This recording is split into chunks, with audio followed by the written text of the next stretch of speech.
Afternoon VC, man like Harris here with another video. That's what the kids say, ain't it? Man like. That's what the Utes say. Well, that's what they say around here anyway. And the kids been really well behaved during lockdown, haven't they? Because I'll be honest, they're pretty much lunatics around here. But they've been with lockdown coming to an end, they've excelled themselves. I don't know whether to be proud of them or disappointed, to be honest. I think I would have been an absolute idiot. I could probably live without the electric scooter gangs that are cruising around town, but apart from that, it's been they've been quite impressive. I'm doing 80s pop albums today, the good, the bad, the ugly. I do love 80s pop. Let's have a look. Let's see what we've got. First up, In Excess's Kick, a record that I bought in '87, which is, as you can see, almost appears unplayed for a good reason. I thought this was like an indie band when I bought it, and I was listening to bands like, you know, the Lonely Men and Sadgasm and the Smiths, and got this home, played it, and realised it was anything but an indie record. And then promptly put it back in the pile, never to be played again. I've only just started playing it again, and it's kind of like the vinyl equivalent of the film Top Gun. They both sort of came out in, I think, '87. They're both overblown to the nth degree, and they're both more 80s than Timmy Mallet reversing his C5 to a Rubik's Cube convention on his way home from Stringfellows. It's not a bad album, actually.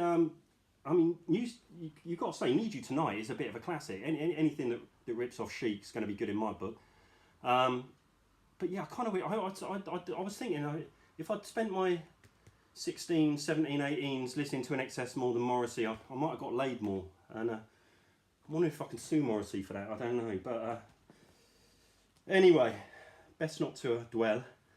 Next up, again, maybe the ultimate in 80s excess. Frankie Goes to Hollywood, Welcome to the Pleasure Dome. An absolutely ludicrous band in the best senses. Starts off really well. Side one contains just one song, Welcome to the Pleasure Dome, and it's like the dark side of the moon for pop idiots, really. It just drivels on. It's fantastic. It's overproduced. Sound effects come in and out. And it's going well. Side 2, still going all right. Relax, Two Tribes, a cover of Edwin Starr's War. Still looking good, although it's only got the 7-inch versions of Relax and Two Tribes, and obviously the 12-inch versions are absolutely phenomenal. And then thankfully, the whole thing collapses under the weight of its own ridiculousness. I don't even know what to say about it. It becomes the worst album in the world ever. I don't even know what to say about side 2, but they've clearly run out of ideas. Record 2, Fury, Frankie Stay Fury. Then do a cover of Born to Run by Springsteen. Then Do You Know the Way to San Jose by Bacharach and David. These aren't great cover versions, by the way. And then there's something called Wish the Lads Were Here. I bet they do. Then the Ballad of 32. I don't even know what that sounds like. Then things just get worse. Crisco Kisses, Black Night, White Light. The Only Star in Heaven. It does end on a high, The Power of Love, which is lovely, and it was their 4th #1 on the trot, which I think no other English or band in Britain had ever had their first 4 singles get to #1. Fantastic gatefold, overblown chaos, absolutely brilliant. I do find what I love about pop is it lives and dies by its quality. Rock music gets a wider berth. I mean, I've got mates that go, oh, you know, I bought the latest Dylan or Neil Young album, and it's a flawed masterpiece. And you're like, well, you know, what's flawed? And they're, oh yeah, you know, some of the songs aren't very good, but you know, it's a triple album, and you know, the bad songs make the good songs better. It's you know, you don't understand. It's, you know, it's cinema for the mind. It's a concept album, darling. And I'm like, you know, well, here's a concept. Why don't you just write good songs and put that on the album? And then I don't have to put up the bad song. No one calls this a flawed masterpiece because it's just very flawed.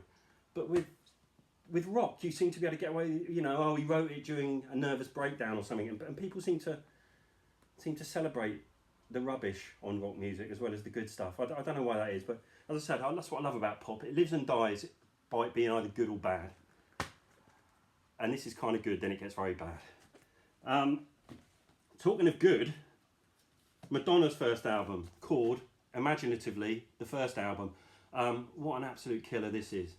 This is absolutely balls to the wall classic.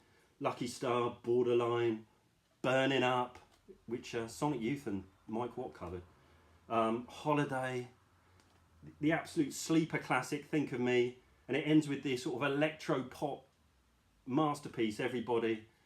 It's just brilliant. I can't say enough about Madonna. I love Madonna growing up, and not unsurprisingly, it all went wrong when she did her concept album, which was erotica, in 1990, 91, 92, which I think was a concept about, going by the book that came with it, Sex, I think it was a concept about shagging Vanilla Ice, which is an area that not even Neil Young and Bob Dylan approached. Although I probably would have bought that concept album if they had approached that. Although Dylan would have called it something awful like Ice Ice Lady Volume 3 or something like that. It would have been appalling, but people would have loved it because the bad songs would have made the good songs better, and it would have been amazing, darling. But yeah, Madonna's the first album, absolute pop nirvana. Does this come in a different sleeve in America? I don't know, but there you go. Next up, maybe more known to the UK contingent, Altered Images.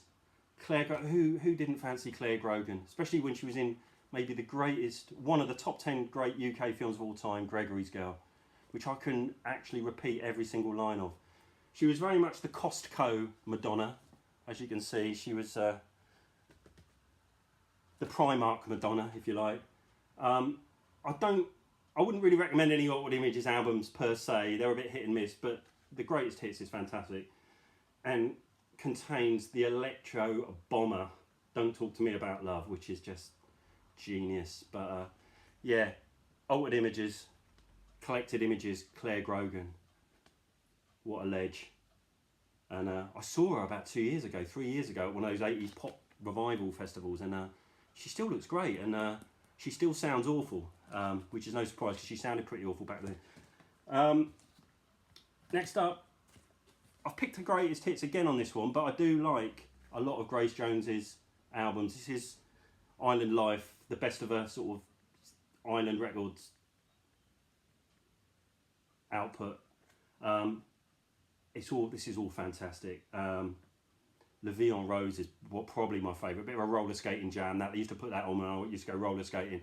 But contains also maybe one of the top 20 80 songs of all time, Pull Up to the Bumper, which in my youth I thought was about the perils of parking in a busy urban landscape, but upon reflection I think is about something else. It is certainly about parking something, but yeah, not what I originally thought.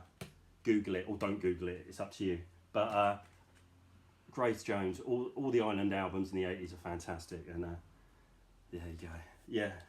Next up, absolute classic, if you're talking historical 80s musical moments. Now That's What I Call Music 1. And this is, you could probably argue this is the most important album in my collection in terms of what it did to UK music. It was the first time that they were allowed to put out compilations, I think, of current songs across different record labels. So a lot of these songs literally hadn't even been released into the charts yet. And this is volume 1. As you know, I think we're up to volume 108 now. Just a fantastic snapshot of where British music was at the time. I think about 4 would come out a year, and they're brilliant.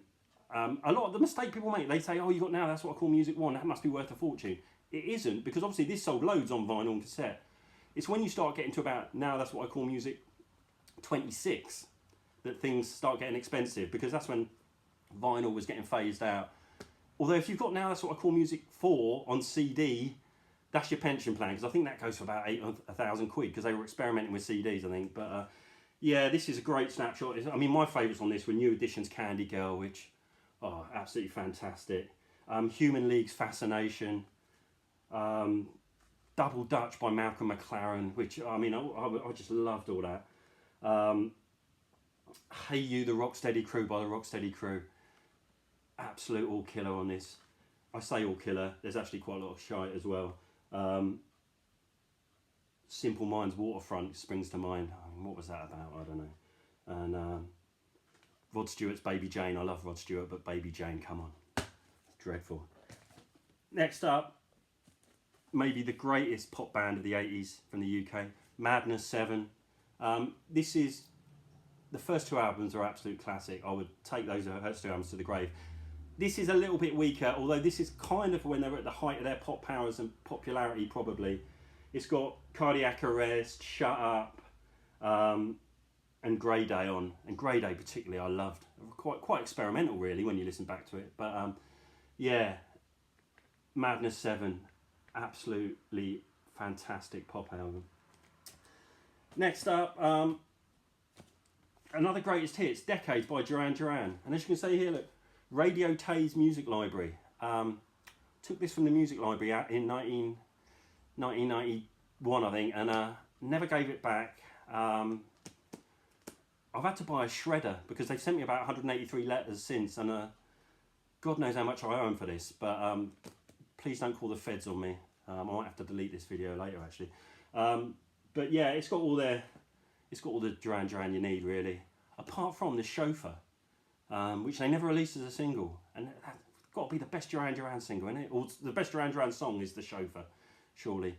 But yeah, this is all the Duran Duran you need, really, I think. But yeah, good stuff. Next up, love this, State of the Art, when this came out. 86, was it? Me and my mate used to do our homework while listening to this.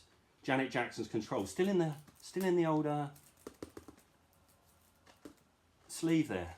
But yeah, is it better than Off the Wall by Michael Jackson? No, Off the Wall's probably one of the greatest albums of all time. Is it better than Bad? Yeah, I think it could be. Absolutely fantastic album, including the massive What Have You Done For Me Lately, Let's Wait a While, which I used to absolutely love, and it's all just great on here. Pleasure Principle, Nasty, Control, it's just brilliant. Janet Jackson's Control. I saw Michael Jackson in 1988 on the Bad Tour, which was about the third gig I ever went to, in Paris, with Kim Wilde support, and Kim Wilde was brilliant, by the way, but it was an amazing gig. But yeah, Janet Jackson's Control, what a cracker. And last up, and just sneaking in, because I think this came out in 1980, and what a pop album this is, but essentially it's a chic album. Diana, just superb, absolutely superb. My Old Piano, I'm Coming Out, Friend to a Friend, which is fantastic. Now That You're Gone, just an amazing album. I mean, I love chic, and I mean, this is one of my favourite ever albums, and the album they did for Sister Sledge as well is absolutely fantastic. We Are Family. They were on such a roll. This is kind of the end of the magic chic era, in my opinion, but yeah, absolutely fantastic. Diana, again, you can pick this up for peanuts, and you get a swizzy little gatefold with it of Diana looking lovely there. But yeah, I highly recommend this. But anyway, that's some of my favourite and maybe not so favourite pop albums of the 80s, and we covered a lot of ground here, and there'll be more videos soon, so thanks for watching. Bye now.